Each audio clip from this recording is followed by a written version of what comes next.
আল্লাহর নবী বললেন, বনি ইসরাইলের একজন আবেদ ছিল যে একটানা 1000 মাস সে রাতের বেলা তাহাজ্জুদের নামাজ আদায় করত, দিনের বেলা সে আবার রোজা রাখত, জিহাদ ফি সাবিলিল্লাহর কাজে সম্পৃক্ত থাকত। আমাদের আগেকার যুগের উম্মত এবং আগেকার যুগের নবীরা হায়াত পেয়েছেন লম্বা। যেমন আদম আলাইহিস সালামের হায়াত ছিল 1000 বছর। জোরে বলেন কত বছর? আমাদের আগেকার যুগের নবীরা কেউ পেয়েছেন 950 বছর, 500 বছর, 600 বছর, 250 বছর, 300 বছর। আগের যুগের নবীদের হায়াত ছিল বেশি, আগের যুগের নবীদের উম্মতদের হায়াতও ছিল বেশি, এই জন্য তারা ইবাদত বন্দেগী করতে পেরেছেন বেশি।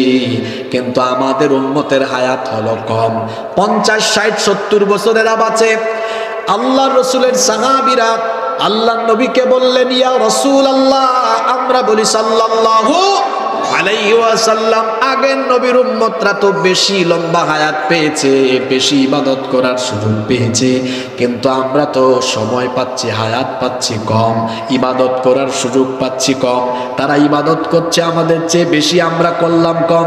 কিয়ামতের ময়দানে দেখা যাবে আমাদের উম্মতের চাইতে অন্যান্য নবীর উম্মতদের মর্যাদা বেড়ে যাবে, কারণ তারা বেশি নেক আমল করেছে আর আমরা তো তাদের তুলনায় পিছিয়ে থাকবো। আল্লাহ তার নবীকে বললেন, ও নবী, আপনার সাহাবী আর আপনার উম্মতদেরকে জানিয়ে দেন তারা যেন হতাশ না হয়, তারা যেন এই ব্যাপারে চিন্তিত না হয়, কারণ আপনার উম্মতকে আমি হায়াত কম দিলেও ফেসিলিটিস, সুযোগ সুবিধা দিচ্ছি বেশি, কারণ আপনার উম্মতকে আমি এমন একটা রাত দিলাম, এই রাত যদি তাদের নসিব হয়, এই রাত যদি তারা কাজে লাগাতে পারে, একটানা 1000 মাস ইবাদত করলে যে সওয়াব হবে, সেই পরিমাণ সওয়াব তারা এক রাতের আমলের মাধ্যমে পেয়ে যাবে। জোরে বলেন তো, তাহলে সেই রাতটার নাম কি? লাইলাতুল কদর। কিন্তু শোনেন আমার সম্মানিত রাজশাহীবাসী, আমার বাংলাদেশে বেশিরভাগ মানুষ এই লাইলাতুল কদরকে ফিক্সড করে ফেলেছে, নির্ধারিত করে ফেলেছে। সেটা কত তারিখ? 27তম রাত্রি, মানে 26তম দিবাগত রাত আর 27তম রাত্রি। এখন এই লাইলাতুল কদরটা কিন্তু নবীজি ফিক্সড করেননি, সাহাবীরাও ফিক্সড করে এই রাতে ইবাদত বন্দেগী করতেন না, বরং হাদিস শরীফে এসেছে আল্লাহর নবী বলেছেন, আমি এই রাত তালাশের জন্য রমজানের প্রথম দশক ইবাদত বন্দেগী করলাম, এমনকি ইতিকাফও করলাম, কিন্তু এই রাত পেলাম না, মধ্য দশকও করলাম, পেলাম না। অবশেষে আমাকে জানিয়ে দেওয়া হলো, আপনি যে রাত তালাশ করছেন তা রমজান মাসের শেষের দশকে, শেষের 10 দিনের ভেতরে আছে। সুবহানাল্লাহ। এই শেষের দশক আসলে পরে আল্লাহর নবী কি করতেন শোনেন, হাদিস শরীফে এসেছে, শাদ্দামি ইজারাহু, কোমর বেঁধে তিনি ইবাদত বন্দেগী করতেন। অর্থাৎ মুহাদ্দিসিনে কেরাম এর ব্যাখ্যায় লিখেছেন, শেষ দশক আসলে আল্লাহর নবী তার স্ত্রীদের সাথে মেলামেশা করতেন না, কোমর বেঁধে, অর্থাৎ দুনিয়াবি, সাংসারিক, দুনিয়াবি সকল কাজ থেকে নিজেকে মুক্ত করে শেষ দশক তিনি ইবাদত বন্দেগীর জন্য মশগুল হয়ে যেতেন। ওয়া আহইয়া লাইলাহু, সারা রাত জেগে থাকতেন। শোনেন আমল শোনেন, আল্লাহর নবী রমজানের প্রথম 20 দিন রাতের বেলা কিছু সময় ঘুমাতেন, বাকি সময় ইবাদত করতেন, কিন্তু শেষের দশক আসলে পরে রাতের বেলা 1 ফুটাও ঘুমাতেন না, সারা রাত জেগে জেগে ইবাদত বন্দেগী করেছেন। কিন্তু রসুলের আমলের সাথে আমাদের আমলের কি জঘন্য বৈপরীত্য। আমরা কি করি, প্রথম 20 দিন মোটামুটি ইবাদত করলেও শেষের 10 দিন আমরা ঈদের কেনাকাটায় ব্যস্ত থাকি, অথচ রসুল প্রথম 20 দিনের চাইতে শেষের 10 দিনকে গুরুত্ব দিয়েছেন কম না বেশি? আরো জোরে বলেন, কম না বেশি? শুনেন, আল্লাহর রসুল শেষের দশকে 3টা কাজ করতেন, এই হাদিসে এসেছে। 1, শাদ্দা মিজারাহু, অর্থাৎ কোমর বেঁধে দাঁড়াতেন। মুহাদ্দিসিনগণ এর ব্যাখ্যায় বলেছেন, অর্থাৎ তিনি তার স্ত্রীদের সাথে মেলামেশা, সাংসারিক এবং দুনিয়াবি কাজ থেকে নিজেকে মুক্ত করে শেষের দশক ইবাদতে থাকতেন। 2, ওয়া আহইয়া লাইলাহু, সারা রাত জেগে থাকতেন। 3, ওয়া আইকাযা আহলাহু, শুধু নিজে ইবাদত করতেন না, পরিবারের সবাইকে ইবাদতের জন্য রাতের বেলা জাগিয়ে তুলতেন। সুবহানাল্লাহ। তাহলে রসুলের এই 3টা আমল আমার রাজশাহীর সম্মানিত বাগমারার মানুষেরা কি করতে পারবেন? করতে পারবেন। 1 নম্বর আমল কি? শেষের দশকে সব ঝামেলা থেকে নিজেকে মুক্ত করা। আমরা শুধু ইবাদতের জন্য ফিক্সড করব, জোরে বলেন ইনশাআল্লাহ। 2 নাম্বার আমল হলো রাত জেগে ইবাদত করা। আমরা শেষের 10টা রাত জেগে থাকবো ইনশাআল্লাহ। 3 নাম্বার কাজ কি? শুধু আমরা নিজেরা নয়, আমাদের ফ্যামিলি, আমাদের পরিবারকে সাথে নিয়ে আমরা ইবাদত বন্দেগীতে শামিল হব। আল্লাহ আমাদেরকে তৌফিক দান করেন। আল্লাহর নবী লাইলাতুল কদর তালাশের জন্য শেষের দশকে ইতিকাফ করেছেন। এমনকি শেষের দশক তিনি এই জন্য ইবাদত বন্দেগী করে কাটাতেন। তবে শেষের দশকের বেজুর রাতের প্রতি মনোযোগী হওয়ার জন্য বিশেষভাবে আমাদেরকে উদ্বুদ্ধ করেছেন মুহাম্মদ, আমরা বলি সাল্লাল্লাহু আলাইহি ওয়াসাল্লাম। এজন্য আল্লাহর নবী বলেছেন, তাহাররাউ লাইলাতুল কদরি ফিল উইত্রি মিনাল আশরিল আওয়াখির মিন রমাদান। আল্লাহর নবী বলেছেন, তোমরা রমজানের শেষ দশকের বেজুর রাতগুলোতে লাইলাতুল কদর তালাশ করো। বাংলাদেশের মুসলমান আপনারা শোনেন, 27 তারিখ ফিক্সড করবেন না, বরং আল্লাহর নবী বলেছেন রমজানের শেষ দশকের বেজুর রাতগুলোতে লাইলাতুল কদর তালাশ করো। কথা বুঝে থাকলে বলেন তো, এই লাইলাতুল কদর তালাশ করতে হবে রমজানের শেষ দশকের কোন রাতগুলোতে? সবাই বলেন তো। বেজুর রাত কোনগুলা? 21, 23, 25, 27, 29। প্রথমে চেষ্টা করবেন 10 দিনের 10 দিন। সেটা যদি নাও পারেন, অন্তত বেজুর রাতগুলো যেন মিস না হয়। যদি আপনি এইভাবে বেজুর রাতগুলোতে ইবাদত করেন অথবা শেষের দশক যদি ইবাদতে কাটান, আপনারা বলেন তো, তাহলে কি লাইলাতুল কদর আপনাকে ছেড়ে যাওয়ার কোনো সম্ভাবনা আছে নাকি? কোনো সম্ভাবনাই নাই।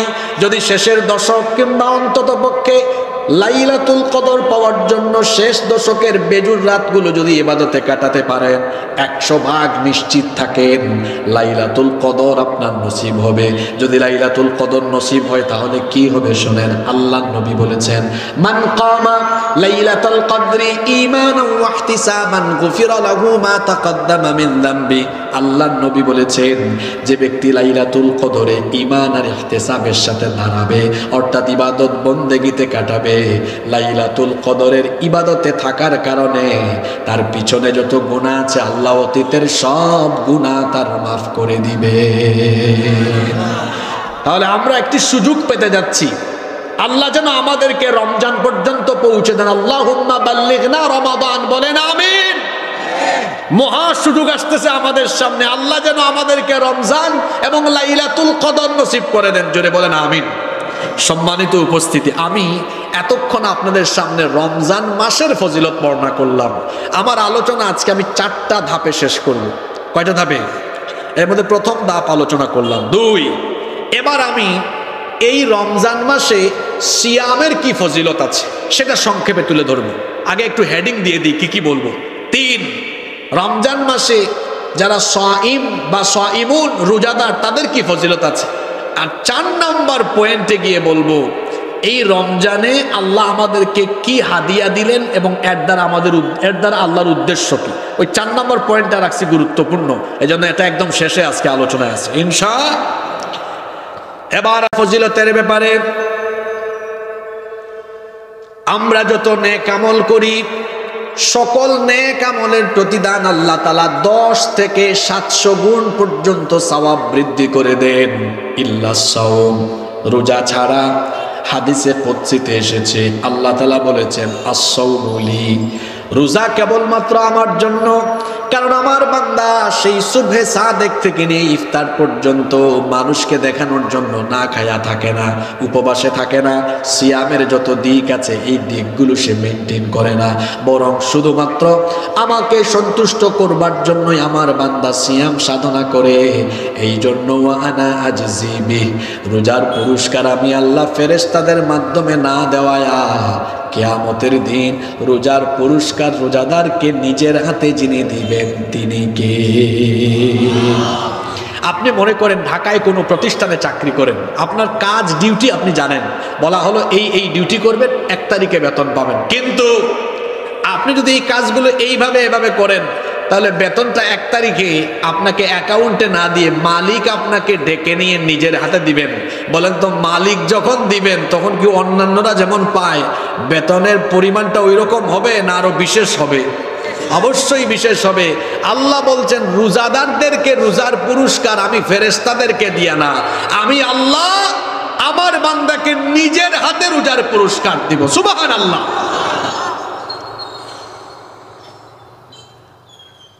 সিয়াম হলো এমন এক ইবাদত যারা এই মাসটি তাকওয়ার সাথে কাটাতে পারবে, এই মাসের সিয়ামের এই কোর্সের বদৌলতে আল্লাহ ওই ব্যক্তির জীবনের সকল গুনাহ মাফ করে দিবেন। এবার আসুন, যারা রোজাদার হবে, রোজাদারদেরকে মর্যাদা হবে। আল্লাহর নবী বলেছেন জান্নাতে তো মোট 8টা দরজা আছে। জুলে বলেন, জান্নাতের মোট দরজার সংখ্যা কয়টা? 8টা। আল্লাহর নবী বলেছেন ইন্না ফিল জান্নাতি বাবান ইউকালু লাহুর রায়্যান, নিশ্চয়ই জান্নাতে একটি দরজা রয়েছে, তার নাম হলো রায়্যান। ইয়াদখুলু মিনহুস সাইমুনা ইয়াওমাল কিয়ামাহ, কিয়ামতের দিন এই রায়্যান নামক দরজা দিয়ে কেবলমাত্র রোজাদারেরাই জান্নাতে প্রবেশ করবে। তাহলে রোজাদারেরা কিয়ামতের দিন জান্নাতের যে দরজা দিয়ে জান্নাতে ঢুকবে, জোরে বলেন তো সেই দরজার নাম কি? সবাই বলেন, নাম কি? রায়্যান। রায়্যান। আবার রোজাদারের মর্যাদা আল্লাহর কাছে এত বেশি, এই যে আমরা সকালবেলা, এই যে আমরা ভোর রাতে সাহরি খাই, তারপরে আমরা ইফতার পর্যন্ত দীর্ঘ একটা সময় 12 ঘন্টা 13 ঘন্টা না খায়া থাকি। দেখা যায় খালি পেটে থাকার কারণে পেটের মধ্যে টক্সিন নামক এক জাতীয় গ্যাস সৃষ্টি হয়ে যায়, যার কারণে রোজাদারের মুখ থেকে দুপুরবেলা বা বিকেল বেলা থেকে এক ধরনের গন্ধ বের হয়ে যায়।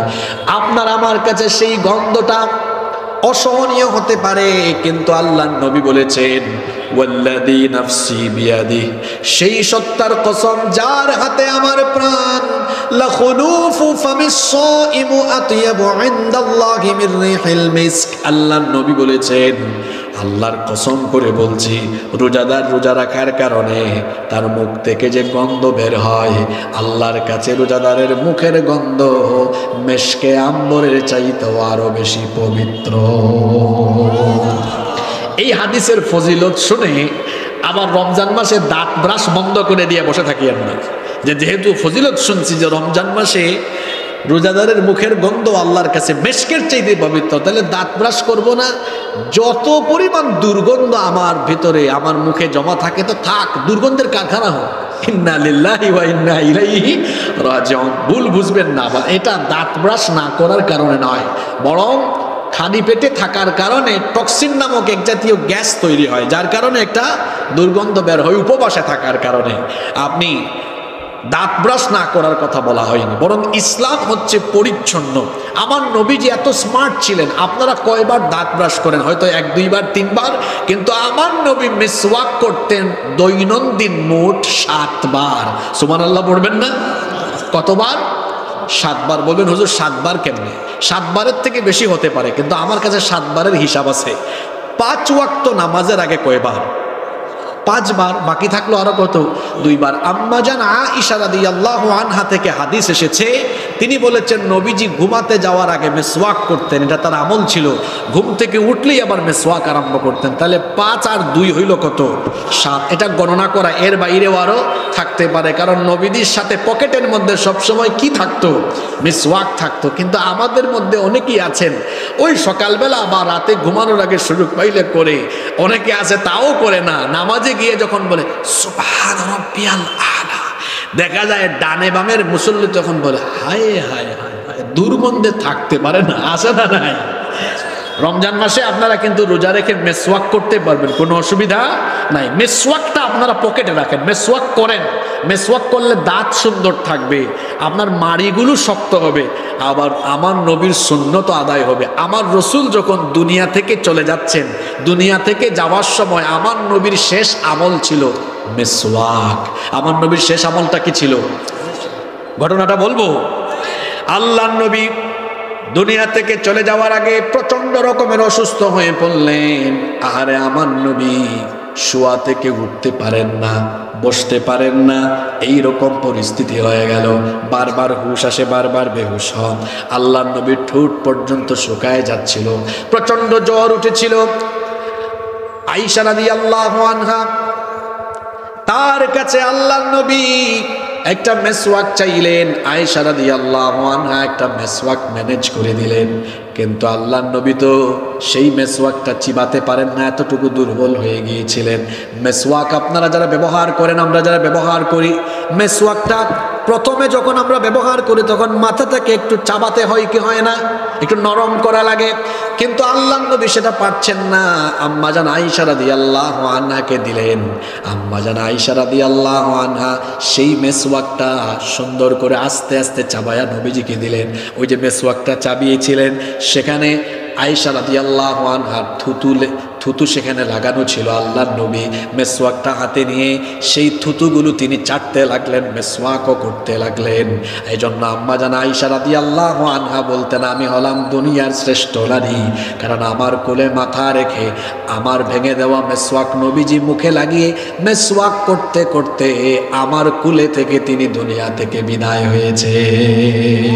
তাহলে আল্লাহর নবীর শেষ আমলটা কি ছিল? জোরে বলেন, কি ছিল? যুবক ভাইরা, একটু মেসওয়াক পকেটে রাখা যাবে না ইনশাআল্লাহ? ইনশাআল্লাহ। তাহলে রমজান মাসে রোজাদারের মুখ থেকে যে গন্ধ বের হয় সেটাও আল্লাহর কাছে মেশকে আম্বরের চাইতেও পবিত্র। জোরে বলি সুবহানাল্লাহ। তো এই যে বরকতের মাসটা আমাদের সামনে আসলো, আমরা এতক্ষণ রমজানের ফজিলত, রোজাদারের ফজিলত বর্ণনা করলাম। এই মাসটাকে আমাদের ভালোভাবে কাজে লাগানোর জন্য কিছু পরিকল্পনা গ্রহণ করার দরকার আছে না নাই? ওই যে ইংরেজিতে একটা প্রবাদ আছে, the plan is half of the work. পরিকল্পনা হলো কাজে অর্ধেক। আপনার পরিকল্পনাটা যত সুন্দর হবে, আপনার কাজটাও তত বেশি স্মার্ট হবে। এজন্য এই রমজান মাসকে আপনারা কিভাবে কাজে লাগাবেন, আগে থেকে কিছু পরিকল্পনা করে রাখেন। আমি আপনাদেরকে রমজান মাস ইফেক্টিভভাবে কাজে লাগানোর জন্য 10টি পরামর্শ দিয়ে যাচ্ছি। এটাকে আমল হিসাবে আপনারা চাইলে গ্রহণ করতে পারেন। এই 10টি কাজ করলে আমাদের রমজান এবার ইফেক্টিভ রমজান হবে ইনশাআল্লাহ। এই পয়েন্টের পরে আমরা রমজানের হাদিয়া, অর্থাৎ কি দিল আমাদেরকে, রমজানের 2টা হাদিয়া আছে। এই 2টা হাদিয়া এবং এর উদ্দেশ্যকে এটা জেনে তারপর আমরা উঠবো ইনশাআল্লাহ। কেউ উঠা বসা করবেন না, কারণ গুরুত্বপূর্ণ কথাগুলো আমি শেষের দিকে রেখেছি। কষ্ট হচ্ছে আপনাদের? আচ্ছা, বেশি না, মাত্র 10টা আমলের কথা বলবো। যারা পারেন নোট করে রেখে দিবেন। মা বোনরা যারা আছেন মনোযোগ দিয়ে শুনবেন। 1 নাম্বার, মনের ভেতরে দয়া করে এই ফিলিংস তৈরি করুন যে হতে পারে এটি হচ্ছে আপনার জীবনের শেষ রমজান। আচ্ছা, আমাদের যাদের বয়স 30 বছর, 40 বছর, 50 বছর, 60 বছর, তার মানে একজন মানুষের বয়স যদি হয় 50 বছর, উনি রোজা পাইছে কয়টা? 50টা। 30 বছর বয়স, 30টা রোজা পাইছে, তাও ওই আগের মতোই, তার চরিত্র বদলায় না।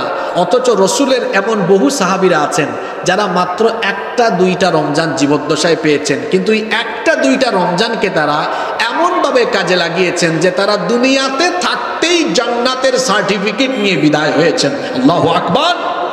কিন্তু আমাদের জীবনে এতগুলো রমজান আসে যায়, কিন্তু আমাদের চরিত্র পাল্টায় না। কেন জানেন? রমজানকে যেভাবে কাজে লাগানো দরকার সেভাবে আমরা কাজে লাগাতে পারি না। আপনাদের এই এলাকায় গত বছর রমজান মাসে জীবিত ছিলেন, এবছর রমজান আসার আগেই আল্লাহর বান্দা দুনিয়া থেকে চলে গিয়েছেন, এরকম কিছু মানুষ আপনাদের এলাকায় আছেন না নাই? জোরে বলতে হবে, আছেন না নাই? অবশ্যই আছেন। তো আমরা যারা এখানে আছি, আমরা যে এর পরবর্তী বছরের রমজান পাবো, আমাদের কি কোনো নিশ্চয়তা আছে? না, কারণ আমাদের জীবন হলো এমন, এর নাই কোনো ওয়ারেন্টি, নাই কোনো গ্যারেন্টি। যুবক ভাইরা মনে করছে হুজুর আমরা থাকবো, আমরা এখনো বয়সে তরুণ। ও আমার ভাইয়েরা, আপনাদের মতো কত তরুণ, কত ইয়াং, কত যুবক হঠাৎ করে দুনিয়া থেকে যাচ্ছে, এরকম নজির আছে না নাই? পৃথিবীতে আসার সিরিয়াল আছে, কিন্তু যাওয়ার কোনো সিরিয়াল নাই। মাঝে মাঝে দেখবেন সমাজে বাবা জীবিত, ছেলের লাশ বাবা কবরে নামায়, দাদা বা নানা জীবিত, নাতির লাশ দাদা বা নানা কবরে নামায়। এরকম হয় কি হয় না?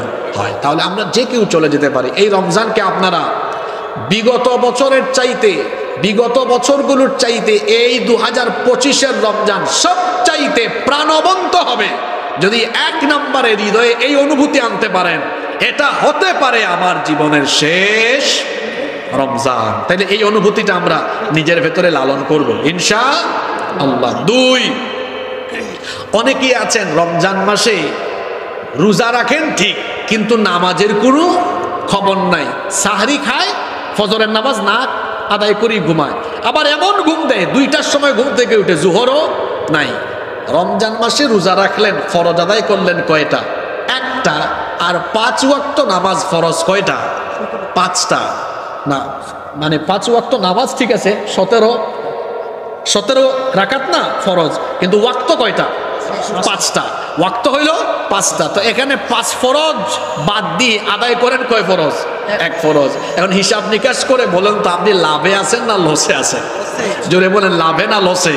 আমরা রমজানকে পুরাপুরি কাজে লাগাবো। এজন্য আমি আপনাদের সবাইকে অনুরোধ করব, মা বোনরা সহ, আমরা রমজান মাসের 5 ওয়াক্ত নামাজ আদায় করব কিভাবে?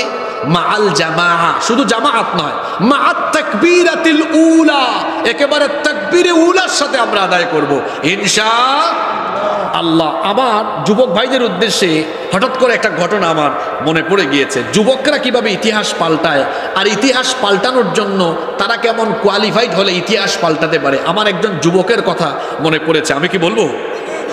তিনি অটোমান সাম্রাজ্যের একজন সুলতান ছিলেন, সুলতান মুহাম্মদ বিন মুরাদ আল ফাতিহ।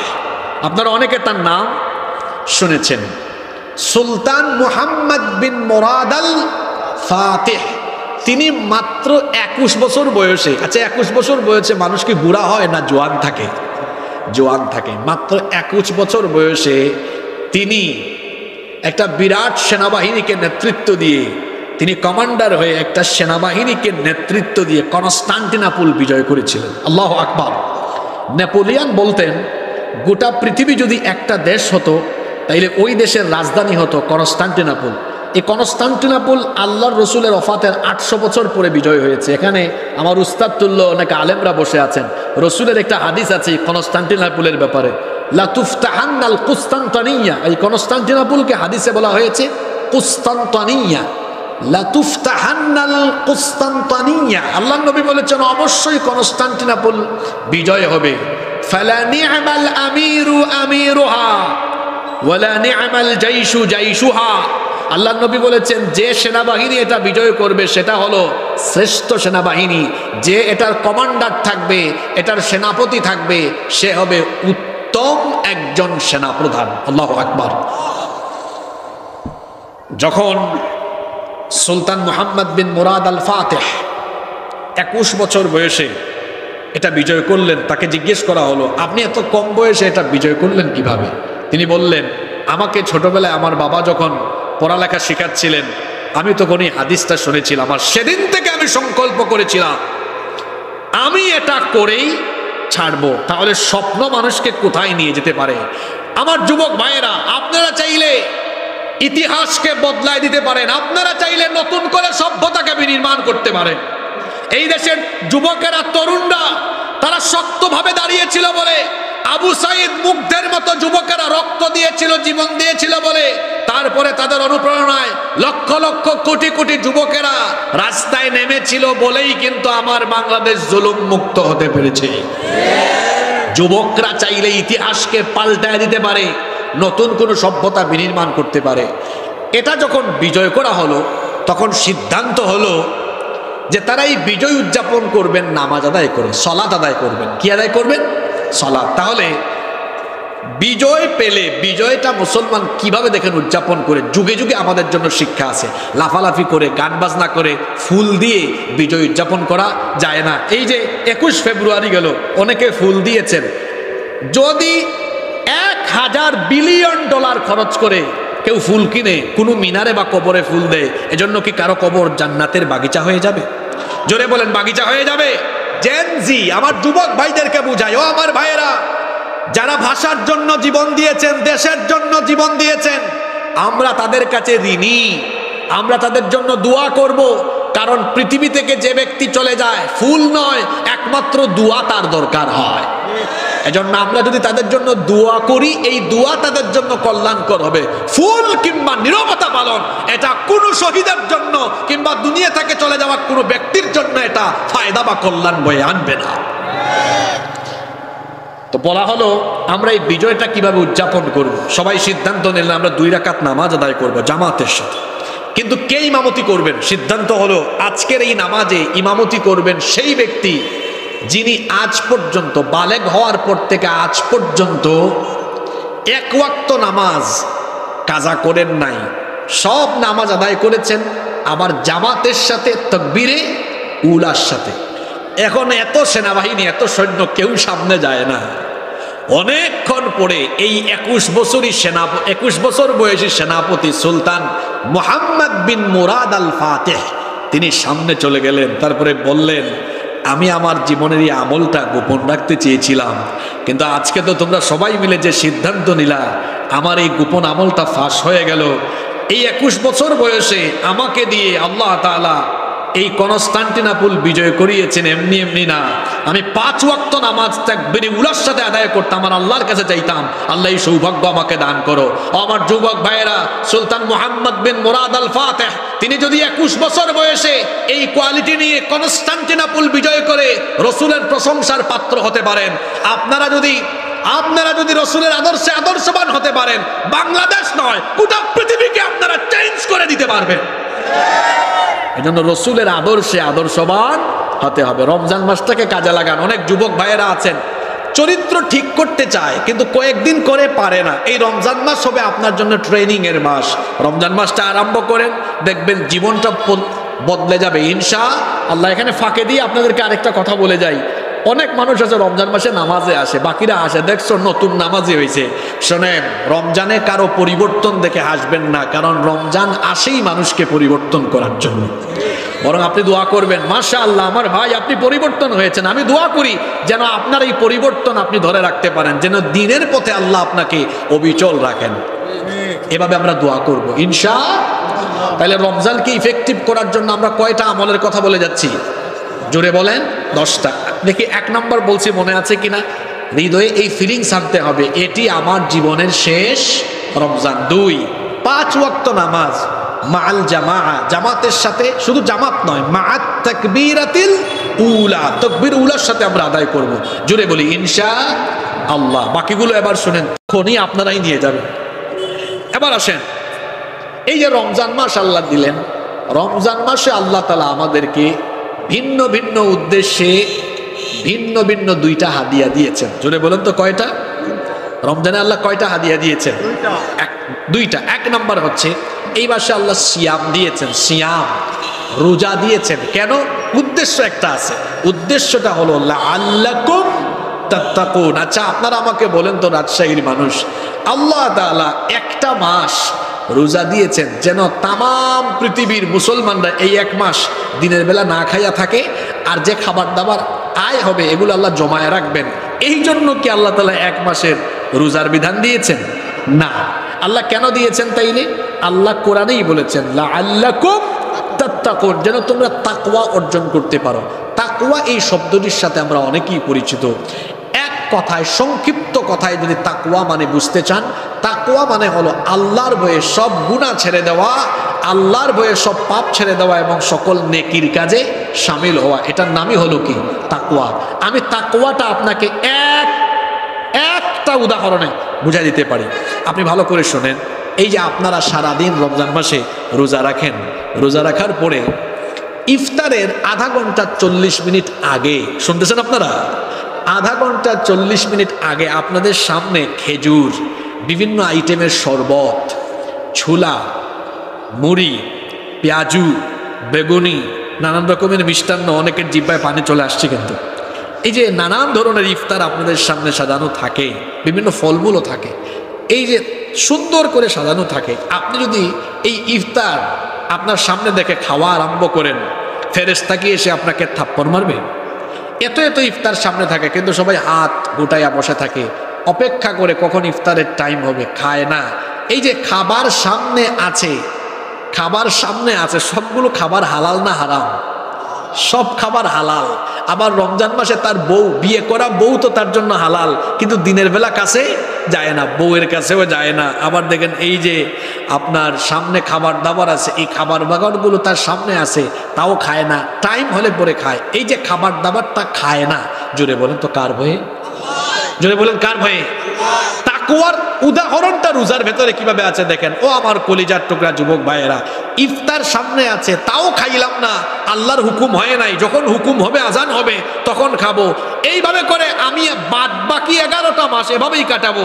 আমার সামনে মোবাইল আছে, আজে বাজে ভিডিও আসবে, আমি দেখবো না, কারণ নিষেধ করেছেন কে? চোখের জেনা, কানের জেনা, জবানের জেনা করব না। আমি রাতের বেলা আমার গার্লফ্রেন্ড বানাইয়া তার সাথে রাতে করব না চেটিং, আর দিনে করব না ডেটিং, কারণ এটা হারাম করে দিয়েছেন কে? রমজান মাসে আমার সামনে হালাল খাবার আছে, আমি খাই না আল্লাহর ভয়ে। ঠিক তেমনি বাকি 11 মাস আল্লাহ যা নিষেধ করেছেন তার দ্বারে কাছেও যাব না, আর আল্লাহ যা হুকুম করেছেন একটা কাজও ছাড়বো না।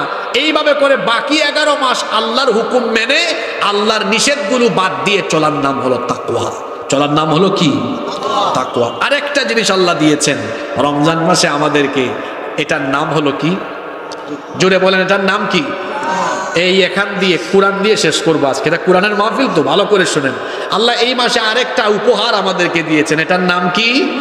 শাহরু রমাদান আল্লাযী উনজিলা ফীহিল কুরআন। এখন আপনারা আমাকে বলেন, শোনেন, শেষ ভালো যার সব ভালো হবে তার, ইনশাআল্লাহর জন্য বুঝে শুনে জবাব দিয়েন। এই কোরআন যে আল্লাহ আমাদেরকে দিলেন, আল্লাহ কেন দিয়েছেন? যাতে আমরা শুধু এই কোরআন খতম করি, তিলাওয়াত করি, ঝাড়ফুঁক দেই, তাবিজ লিখি, তারপরে আপনার যে কোনো প্রতিষ্ঠান, দোকান, পার্লামেন্ট বা যে কোনো কিছু উদ্বোধনের আগে তিলাওয়াত করি। শুধু কি এই তিলাওয়াত, খতম, তাবিজ লেখা, ঝাড়ফুঁক এগুলোর জন্য কি আল্লাহ কোরআন দিয়েছেন নাকি? তাবিজ তো এমনিতেই শিরক, যারা তাবিজ লটকায় এরা মুশরিক, এরা কি? তাবিজের ধারে কাছেও যাবেন না। ঝাড়ফুঁক জায়েজ আছে, এটা নবীজি করেছেন, সাহাবীরাও করেছেন। তো বলছিলাম, এই কোরআন কি আল্লাহ ঝাড়ফুঁক, তাবিজ, তিলাওয়াত আর খতমের জন্য দিয়েছেন? জোরে বলতে হবে। কেন আল্লাহ দিয়েছেন? এই কোরআন হলো মানুষের জীবনের জন্য হেদায়াত। এই কোরআন হলো মানুষের জীবন পরিচালনার চূড়ান্ত গাইডলাইন। একজন মানুষ জন্ম থেকে নিয়ে মৃত্যু পর্যন্ত তার জীবনের সকল দিক এবং বিভাগকে কিভাবে পরিচালনা করবে, সকল নিয়ম কানুন, রীতিনীতি এই কোরআনের ভেতরে আছে না নাই? জোরে বলেন, আছে না নাই? আমি কিভাবে ব্যবসা করব, আমি কিভাবে ব্যবসা করব, আমি কিভাবে আমার পরিবার চালাবো, আমি কিভাবে আমার সমাজ চালাবো, আমি কিভাবে আমার অর্থনীতি চালাবো, আমি কিভাবে আমার রাজনীতি চালাবো, আমি কিভাবে আমার দেশ চালাবো, সবই কোরআনের ভেতরে আছে না নাই? দেখুন, আল্লাহ নবীর জিন্দেগি টোটাল হলো 63 বছর। কথা বুঝে থাকলে সবাই বলেন তো, আল্লাহ নবীর জিন্দেগি টোটাল কত বছর? 63 বছর। এই 63 বছরের জিন্দেগি দুই ভাগে বিভক্ত, আল হায়াতুল মাক্কিয়াহ ওয়াল হায়াতুল মাদানিয়াহ। মাক্কি জিন্দেগি আর মাদানী জিন্দেগি। আল্লাহ নবী মক্কায় ছিলেন 53 বছর আর মদিনায় ছিলেন 10 বছর। এই 53 বছরের মাক্কি জিন্দেগিকে আবার দুই ভাগে ভাগ করা হয়েছে, নবুয়ত পূর্ব মাক্কি জীবন, নবুয়ত পরবর্তী মাক্কি জীবন। নবুয়ত পূর্ব 40টা বছর আল্লাহ নবী কাফের বেঈমানদের চোখের সামনে বড় হয়ে উঠেছেন। আল্লাহ নবীর শিশুকাল, কৈশোরকাল, যৌবনকাল কাফিরদের চোখের সামনে কেটেছে। তারা নবীজিকে ছোটকাল থেকে দেখেছে। সবাই নবীজিকে সত্যবাদী, বিশ্বস্ত, আমানতদার, মক্কার সবচাইতে সেরা চরিত্রের অধিকারী বলে জানতো। তারা নবীজির নামে কোনো অপবাদ, গালিগালাজ, কোনো বাজে কথা তারা কোনোদিনও বলে নাই। কিন্তু সমস্যা দেখা দিল তখন 40 বছর বয়সে, যখন আল্লাহ নবীর কাছে কোরআন আল্লাহর কাছ থেকে আসা আরম্ভ হলো, আর তিনি যখন এরপরে কোরআনের প্রচার করা আরম্ভ করলেন। 40 বছর যে কাফিরদের কাছে তিনি ছিলেন নয়নের মণি, এখন কোরআন আসার পরে তিনি তাদের কাছে হয়ে গেলেন গালিগালাজের খনি। তখন তারা নবীকে কি বলল? সাহির, জাদুকর, কাযযাব, মিথ্যাবাদী, মাজনুন, পাগল, কাহিন, গণক, শাইর, কবি। নাউযু বিল্লাহি মিন যালিক। আল্লাহ নবীকে এতগুলো গালি তারা দিল কিসের কারণে? নবীজি কোরআন দিয়ে দাওয়াত দিয়েছেন কার দিকে?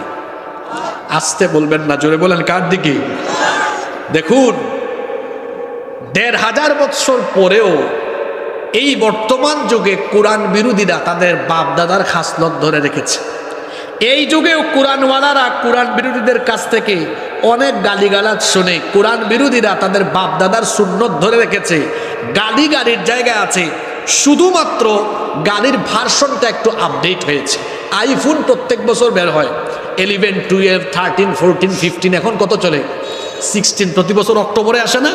তো আইফোনের নাম কিন্তু আইফোনই আছে, শুধু ভার্সন মডেলটা কি হয়েছে, চেঞ্জ হয়েছে। 1500 বছর আগে কোরআন বিরোধীরা গালিগালাজ করতো, এই যুগেও কোরআন বিরোধীরা গালিগালাজ করে। কোরআন বিরোধীরা আবু জাহাল আবুল আহাব উতবা সাইবাদের খাসলত ধরে রেখেছে, শুধু গালির নমুনাটা চেঞ্জ করেছে। এখনকার গালির আপডেট ভার্সন হলো, যারাই কোরআনের পক্ষে আন্দোলন করে, কোরআনের রাষ্ট্র গঠনের কথা বলে, সংগ্রাম করে, তাদেরকে এখন আপডেট গালি দেওয়া হয় মৌলবাদী, জঙ্গিবাদী, স্বাধীনতা বিরোধী। আপনার বাপদাদারাও গালিগালাজ করে ইসলামের বিজয় ঠেকাতে পারে নাই, এই যুগেও কোরআনের বিরোধিতা করে ইসলামের বিজয়কে ঠেকানো কারো দ্বারা সম্ভব হবে না। সম্মানিত ভাইয়েরা, কষ্ট হচ্ছে আপনাদের? আল্লাহর নবী দাওয়াত আরম্ভ করলেন। মনোযোগী হন, আমি বলছিলাম আজকের আলোচনার সার নির্যাস একেবারে শেষ পয়েন্টে থাকবে। যারা চলে গেছে এরা মস্ত বড় ভুল করেছে, যারা আছেন তারা একদম সার নির্যাস নিয়ে যাবেন ইনশাআল্লাহ। খাবার দাবারের মজা কি শুরুতে না শেষে? এজন্য দেখবেন প্লেটকে চেটে চেটে খায়, কারণ মজাটা কোথায় থাকে? শেষেই থাকে, লাস্টে থাকে। একটা আলোচনার ফিনিশিংয়ে ওই আলোচনার সার নির্যাস থাকে। এই জন্য ভালো ছাত্ররা ক্লাস শেষ না হলে উঠে না, এই জন্য তারা ভালো রেজাল্ট করে।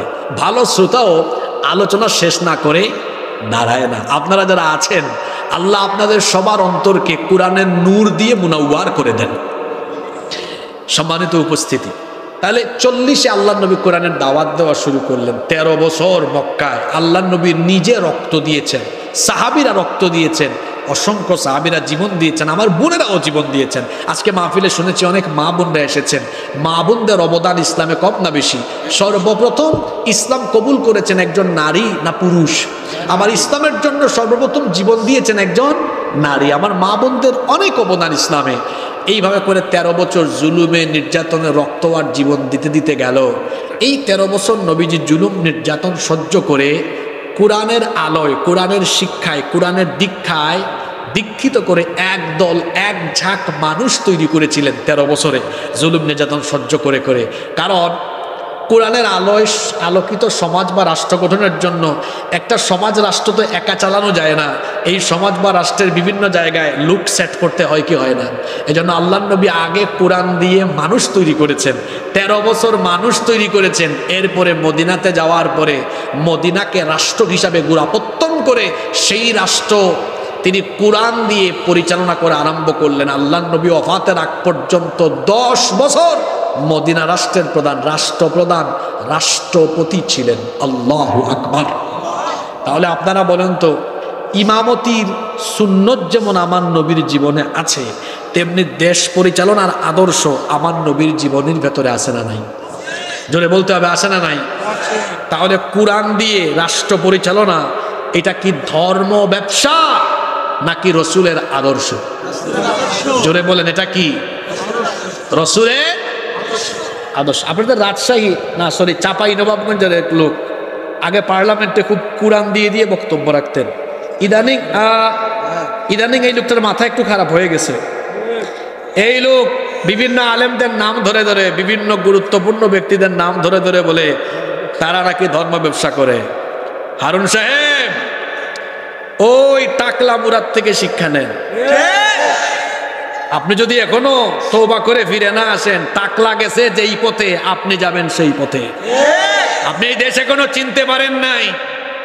এই দেশে ইসলাম, আলেম উলামা, মুসলমানদের বিরুদ্ধে গিয়ে কোন শক্তি মাথা উঁচু করে টিকে থাকতে পারবে না।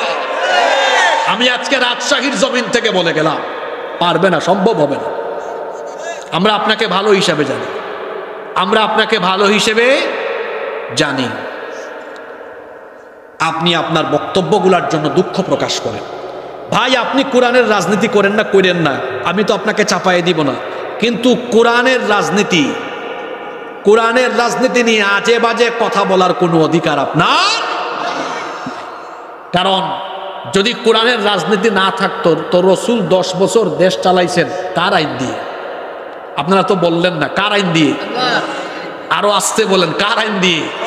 তো রসুল তো 10 বছর মদিনা চালাইলেন আল্লাহর আইন দিয়ে। আমরা তো রসুলের উম্মত, আমরা রসুলের আদর্শে আদর্শিত হয়ে আমরাও কোরআনের আদর্শে একটি জনকল্যাণমূলক রাষ্ট্র গঠনের জন্য কাজ করব। এটা ধর্ম ব্যবসা নয়, এটা আমাদের দায়িত্ব। সম্মানিত ভাইয়েরা, আমি আলোচনা শেষ করব সুন্দর 2টা উদাহরণ দিয়ে। আপনাদেরকে মনোযোগী হয়ে শুনতে হবে, আর এই 2টা পয়েন্ট বাড়িতে নিয়ে যাইতে হবে এলাকায় এলাকায়। আমি তো আর রাজশাহীতে বছরে প্রতিদিন আসতে পারবো না, হয়তো বছরে আমরা 3-4টা প্রোগ্রামে আসতে পারি, কিন্তু এই কথাগুলো আপনারা আপনাদের এলাকায় দাওয়াতি কাজের জন্য ব্যাপক হারে প্রচার করবেন। আল্লাহর নবী যেমন কোরআন দিয়ে একটি রাষ্ট্র গঠন করেছিলেন, আমরাও এই কোরআনের রাষ্ট্র হিসাবে বাংলাদেশকে চাই কি চাই না?